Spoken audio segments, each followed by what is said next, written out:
Labvakar, jūsu uzmanībā jaunumi sportā un, protams, sāksim ar hokeju. Latvijas izlasē pasaules čempionātā Šveicē šodien ir brīvdiena, kurā komanda gatavojās rītdienas spēlē pret vienu no pašgrupas favorītēm Somiju. Par šodien aizvadītiem treniņiem no Cīrihas ziņo Matīs Timofejevs. Latvijas izlases ledus treniņā piedalījās 13 laukumspēlētāji un visi 3 vārtsargi. Šodien bija brīvprātīgi, kas gribēja, tas varēja uziet uz ledus, kas grib pamīt riteni, bet galvenais bija ierasties arēnā. Jā. Latvijas valstsvienības rindās ir 5 spēlētāji, kas aizvadītajā sezonā spēlēja Somijā. Viens no viņiem ir uzbrucējs Oskars Bātņa, kurš kopumā Somijā ir pavadījis 4 sezonas un labi pazīst somu spēles stilu. Ļoti meistarīga komanda. Tur ir daudz talantu, bet mums ir jāspēlē vienkārši. Es domāju, jābūt cieši klāt. Viņiem nedrīkst ļaut spēlēt to viņu hokeju un tad arī sagaidīt mūsu kaut kāds pretuzbrukums. Es domāju, ka mēs vienmēr esam spēlējuši pacietīgi un mēs neesam nekad baidījušies no lielām komandām, jo mēs zinām, ka mēs esam pietiekami meistarīgi visi un mums ir raksturs noteikti un mums nekad nav bijuši bailes par spēli pret nomināli lielākiem pretiniekiem. Somijas izlases ledus treniņā piedalījās praktiski visi spēlētāji. Tas lielā mērā saistīts ar to, ka viņi vakar nespēlēja. Somi šogad pulcējuši ļoti spēcīgu sastāvu. 11 vīri pārstāv NHL komandas. Ierindā ir arī Floridas Panthers zvaigzne Aleksandrs Barkovs, kurš šo sezonu izlaida savainojumu dēļ. Neskatoties uz to, viņš ir labi sagatavojies tieši pasaules čempionātam. Jūtos ļoti labi. Esmu ļoti priecīgs, ka esmu šeit un varu pārstāvēt Somijas izlases cīņā par zelta medaļu. Somija pirmās 3 spēles uzvarējusi pamatlaikā un ir grupas līdere, bet spēlē pret Latviju gatavojās ar lielu atbildību. Latvija ir sarežģīta un labi trenēta komanda. Spēlē cieši abos laukuma galos. Spēlējot vienam pret otru, to grūti uzlauzt. Ļoti laba un labi trenēta komanda.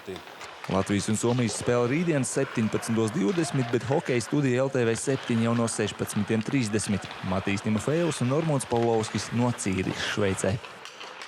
Pēc dienas pēdējās tiešraides ASV un Vācijas izlašu spēles LTV 7 ēterā kā ierasts būs hokeja apskats, kurā šovakar pie Andra Auziņa viesosies bārmenis Andris Rezenbergs un hokejists un hokeja treneris Maksims Širokovs. Lielāko uzvaru pasaules čempionāta elites divīzijā kopš 1939. gada izcīnīja Ungārijas hokejisti, kuri ar 5-0 apspēlēja Lielbritāniju. Pirmajā periodā Ungāri guva 2 vārtus, bet otrajā trešdaļā Ištvans Terbočs panāca jau 3-0.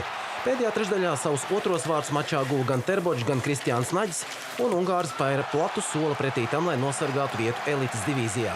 Trešo panākumu 3 spēlēs izcīnīja Slovākija, kas pēcspēles metienos ar 5-4 pieveica nepiekāpīgo Slovēniju.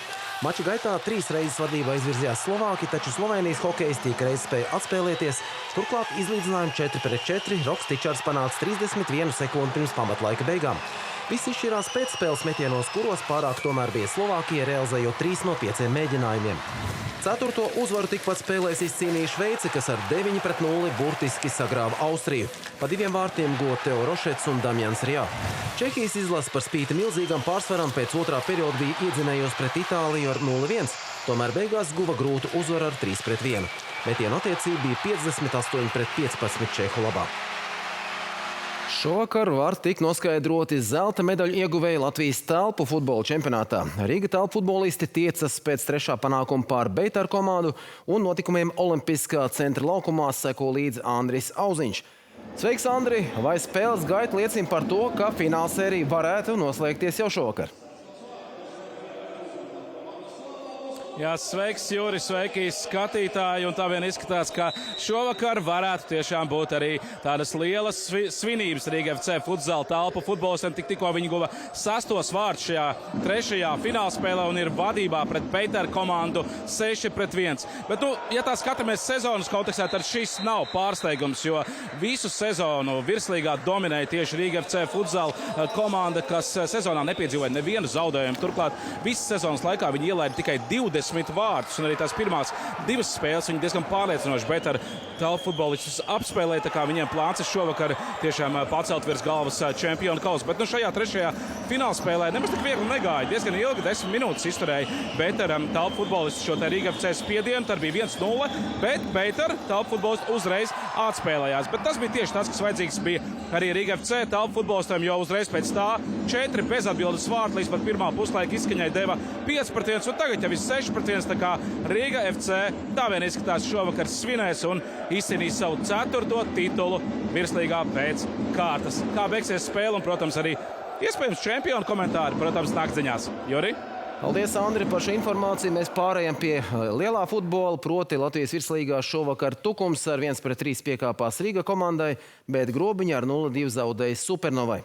Francijas atklātā tenisa čempionāta kvalifikācijas 2. kārtā Darja Semeņisteja ar 5-7, 7-5 un 2-6 piekāpās ukrainietei Katarīnai Zavackai. Nacionālās basketbola asociācijas Austrumu konferences fināla pirmajā mačā New York Knicks savā laukumā atspēlējās no vairāk kā 20 punktu deficīta un papildu laikā ar 115-104 pārspēja Clevelandas Cavaliers. Vēl nepilns 8 minūtes līdz pamatlaika beigām Knicks bija iedzinējusi ar -22, taču pēc 18-1 izrāviena spēja atspēlēties un 19 sekundes pirms pamatlaika beigām panākt neizšķirtu. Tā kļuva par vienu no lielākajām atspēlēšanām NBA izslēgšanas spēļu vēsturē. Papildu laiku ņujorkieši iesāka ar 9-0 izrāvienu un iegūto pārsvaru nosargāja tiekot pie pirmās uzvaras sērijā. Ņujorkiešiem Džēlens Bransons izcēlās ar 38 punktiem un 6 rezultatīvām piespēlēm, bet Clevelandas komandā rezultatīvākais ar 29 punktiem bija Donovans Mičels, kura kontā arī 6 pārtvērtas bumbas. Tie bija šī vakara sporta jaunumi. Paldies, ka skatījāties. Visu labu!